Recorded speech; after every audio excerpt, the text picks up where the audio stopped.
Добрый день, гости и подписчики моего канала. Сегодня в видеоролике я хотел бы поговорить о капельном поливе. Данный видеоролик я снимаю в основном для тех людей, которые хотят установить на своем участке, грядке, клумбе капельный полив, но не знают, с чего начать, из чего он состоит, каковы его особенности. Ну а перед тем, как я продолжу, поставьте лайк, друзья, подпишитесь на канал и включите оповещания о новых видео. Вам это не трудно, а меня это мотивирует на создание новых видео. Капельный полив – это система, которая состоит из емкости, в которую вы набираете воду. Она подогревается до температуры окружающей среды, и с помощью системы труб и капельной ленты подается уже к месту культур или растений, которые вы хотите увлажнять. Капельный полив состоит у меня из бака, который установлен на каркас. Бак находится в самой высшей точке на участке. То есть от бака уклон идет у меня в ту сторону огорода.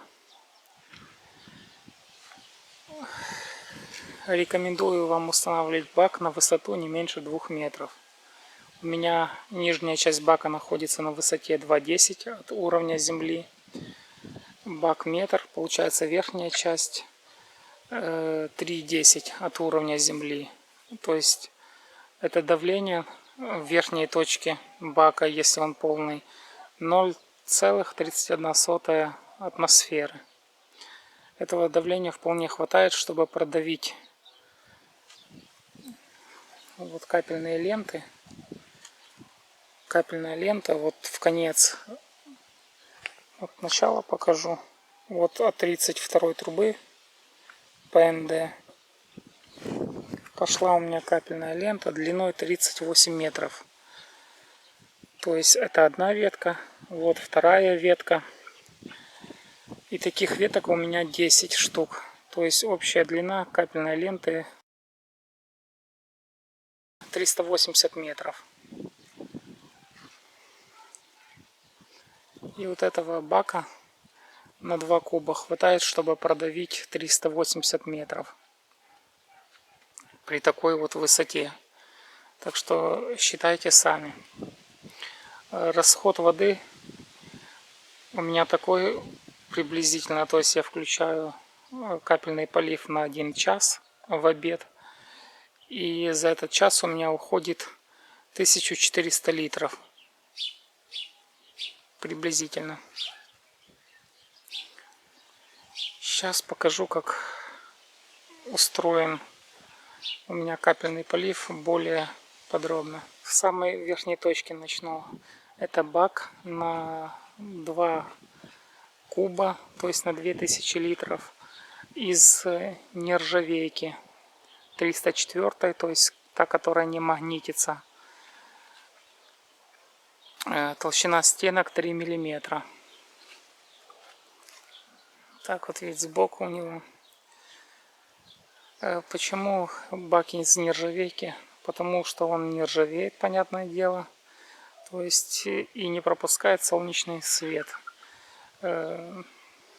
Бак советую вам устанавливать тот, который не пропускает солнечный свет. То есть если это пластмассовый бак, то он должен быть черного цвета. Или если ставите прозрачного цвета, то обязательно чем-то надо закрывать, чтобы не пропускало ультрафиолет.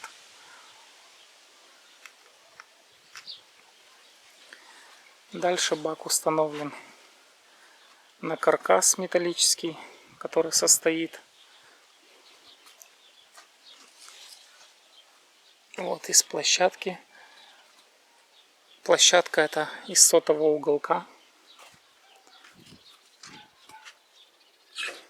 Вот такая вот площадка. Площадка опирается на стойки. металлические. Стойки — это сотая труба, 100 на 100. Так каркас выглядит. Кинул диагонали с каждой стороны. Диагонали это 20, это труба 25 на 50. Залит бетоном. Если 2,10 торчит над уровнем земли, значит 90 сантиметров ямки вырытой, 50 на 50 и 90 глубина каждой ямки. И залитой бетоном.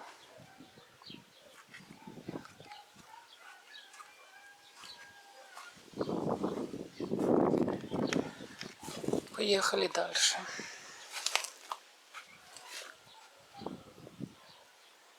Как видно,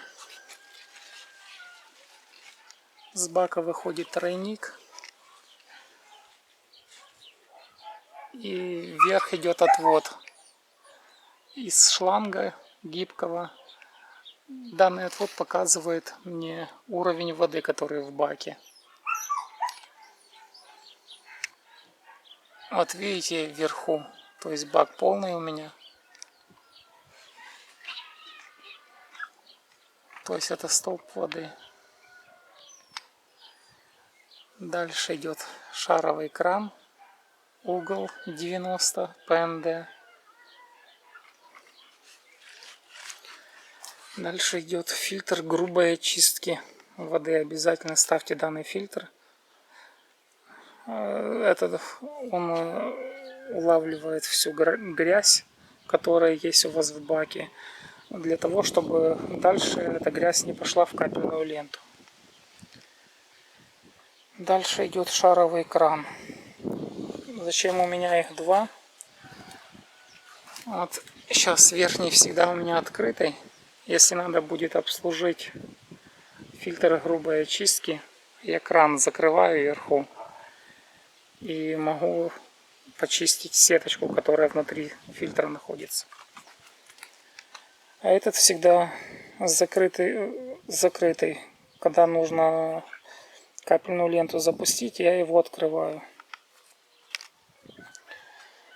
Дальше идет вот 32-я труба ПНД в тройник. И тройник уже по тройнику расходится магистраль по участку влево и вправо. В эту 32-ю трубу врезаны стартовые краны. Вот так он выглядит. К нему подключена капельная лента диаметром 16 миллиметров. Плотность 8 мил и шаг эмиттеров. Вот эмиттер, вот эмиттер, вот шаг между ними 20 сантиметров.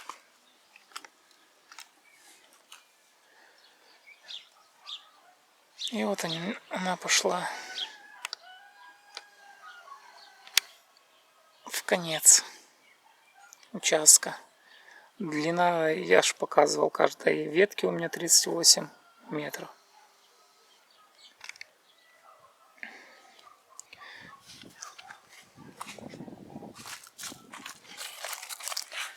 Крепится к земле капельная лента с помощью электродов. У кого что есть. Я брал старые электроды.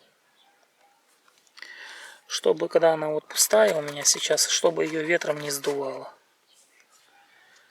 Крепил через каждые 10 метров приблизительно.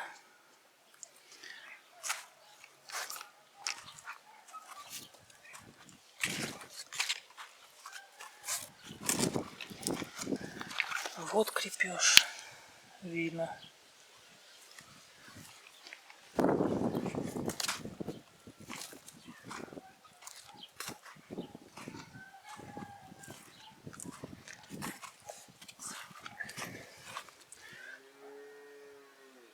Вот. И так далее. Как видно, смачиваю я в обед. То есть с 12 до часа у меня работает капельный полив. Как видно, земля сухая, вот мокрая, вот мокрая. То есть влаги растениям хватает. А здесь у меня картофель посажен. Сверху поставил бутылку пластиковую, чтобы мусор не попадал в шланг. Ну и воздух давил, то есть было атмосферное давление. Поэтому заглушил вот такой вот пластиковой бутылкой.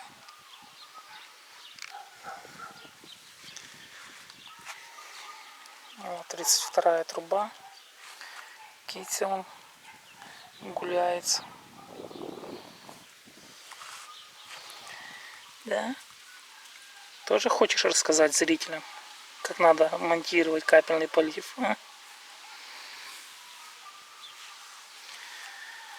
Вот все краны открыты.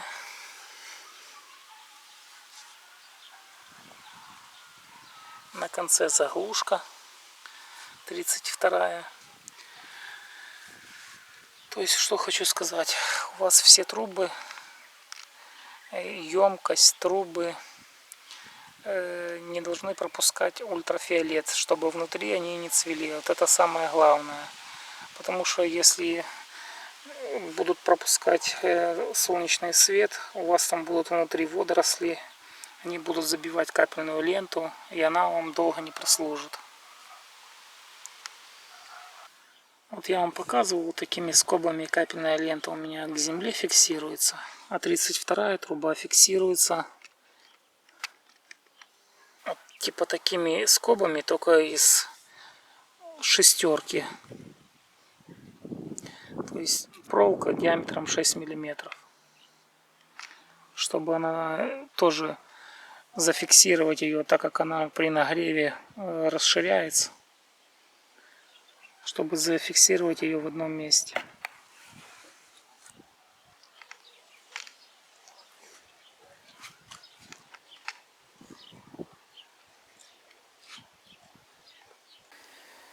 Так, сейчас хочу вам показать капельный полив в работе. Вот бак. Сейчас я буду выключать капельный полив. Прошел почти уже час, как он открыт, работает.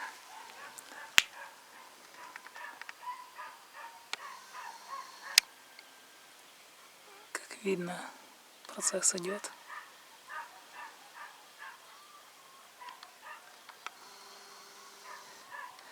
Но это начало веток. Пойдем посмотрим в конец рядка.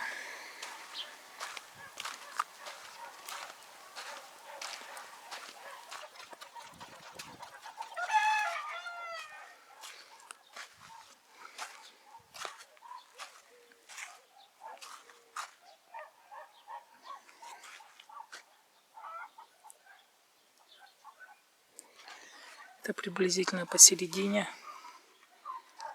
рядка я нахожусь, то есть 19 метров. То есть давления хватает.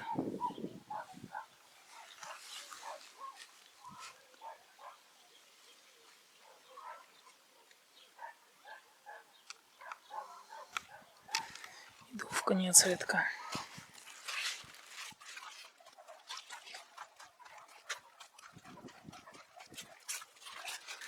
Ну, вот здесь она заканчивается. Вот эти две ветки. То есть на рядке у меня две ветки идут. Как видно, здесь получается они заканчиваются. Здесь 38 метров длина. Как видно, на одной ветке с эмиттера идет водичка.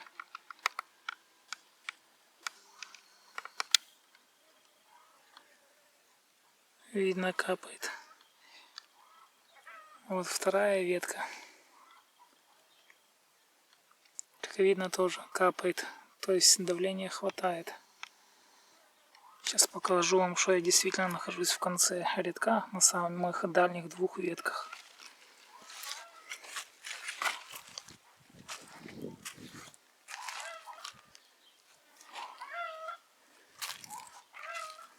И вон бак в конце.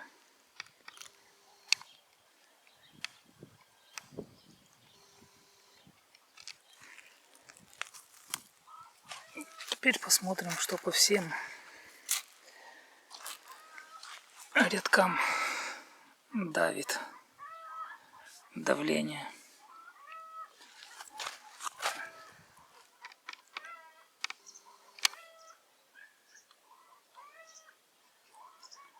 Здесь давит. Капля есть.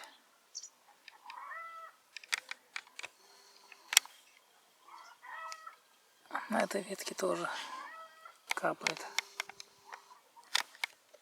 Ну и по всей длине видно, влага есть. Иду на следующий рядок.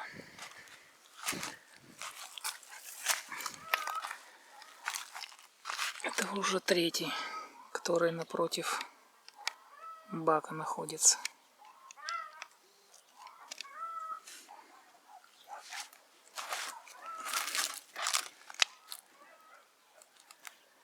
Как видно, с эмиттеров капли идут. То есть все в порядке здесь.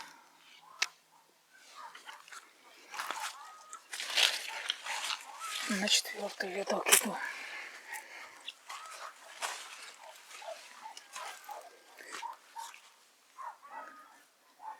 Как видно, влага есть.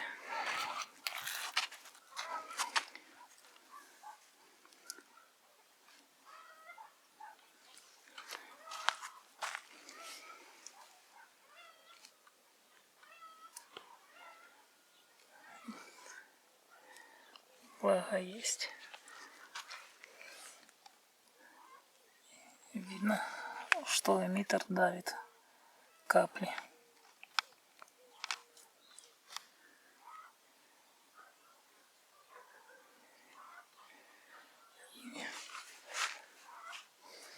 Последний рядок, пятый.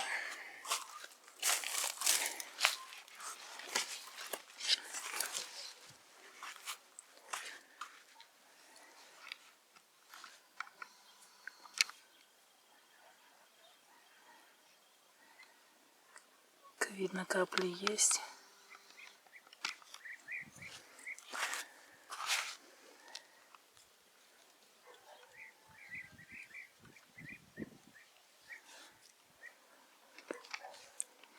Вот такой вот результат. Ну а кому понравилось данное видео, ставим лайки, подписываемся на канал, в комментариях оставляйте ваши пожелания, может кому-то что-то было непонятно по системе капельного полива, может вы хотели, чтобы я что-то добавил, уточнил. Все оставляйте в комментариях. Надеюсь, данное видео вам поможет в сборке капельного полива. Все, всех благ вам. Пока-пока.